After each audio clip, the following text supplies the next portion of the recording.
En tout cas, je reprendrai les propos de Sébastien Gimel tout à l'heure. La déclaration que je viens d'entendre, effectivement, ça fait peur. Ça fait peur pour les hommes et pour les femmes. N'importe quoi. Voilà. Et pourtant, voilà. En tout cas, Monsieur le Président et Mesdames et Messieurs, vous vous soumettez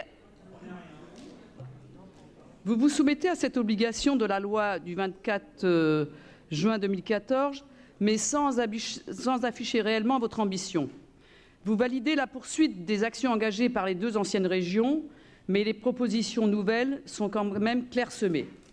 Or, le récent rapport des directeurs des centres de gestion de la fonction publique sur la RH des personnels est éclairant et insiste sur l'urgente nécessité de faire beaucoup plus dans le domaine. Ce rapport, publié en 2015, indique, je cite, « Contrairement à une idée reçue, le statut de la fonction publique, garant de l'égalité entre les fonctionnaires, ne protège pas des inégalités. La fonction publique territoriale ne fait pas exception, qu'il s'agisse des inégalités entre femmes et hommes, dans les carrières, dans les parcours professionnels ou en matière de rémunération. Cette vérité dérangeante a du mal à s'imposer. » Fin de citation. Le rapport que vous présentez fait référence aux efforts engagés et aux actions mises en œuvre par les précédentes majorités pour résorber les fractures, aussi bien au niveau de la RH que des politiques conduites par les acteurs et les partenaires de la région. Il aurait été opportun d'amplifier les actions, car notre collectivité n'échappe pas à la règle et l'égalité reste bien évidemment un objectif à atteindre. Faire le pari de l'égalité femmes-hommes implique de prendre des dispositions et de dégager les moyens nécessaires pour faire progresser les mentalités, les conditions de travail et de rémunération de tous les salariés, y compris celles des hommes et des salariés porteurs de handicap. C'est s'inscrire dans le choix d'une société progressiste, affranchie des règles de mise en concurrence des salariés. Or, la société que nous voulons et que nous défendons ne peut trouver sa voie dans les choix libéraux qui sont aussi les vôtres, Monsieur le Président. Des choix libéraux mis en œuvre depuis des décennies qui ont conduit à une réalité effarante. Les femmes représentent environ 48% de la population active. Elles gagnent moins de 24%, en moyenne 24% de moins. Et pour les emplois à temps plein, l'écart est de 19%. Elles occupent massivement des emplois précaires. 82% des salariés à temps partiel et 2/3 des travailleurs pauvres sont des femmes.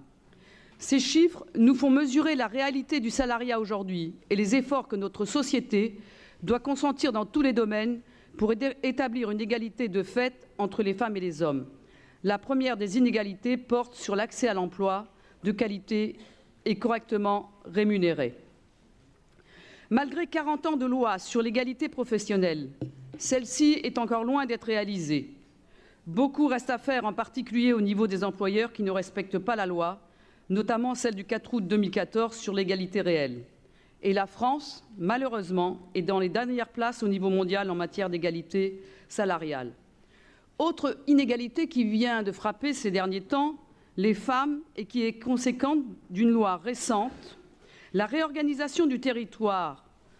Selon la loi NOTRe, que nous avons combattue les élus progressistes et communistes, a pour effet de faire disparaître des milliers d'élus, et l'examen des réalités confirme que cette loi pénalise en premier lieu la prise de responsabilité des femmes. Le temps est donc venu d'évaluer l'efficacité de nos politiques publiques, y compris de la région. Comme je l'ai dit au début de mon intervention, les précédentes majorités dans les deux régions ont mis en place des mesures et des plans d'action que vous poursuivrez en collaboration avec l'État et autres partenaires. Françoise Guégaud l'a rappelé, donc je n'y reviendrai pas.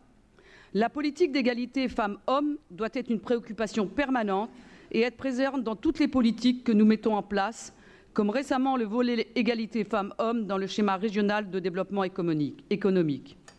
Cependant, vos propositions manquent parfois de clarté ou de précision sur le financement.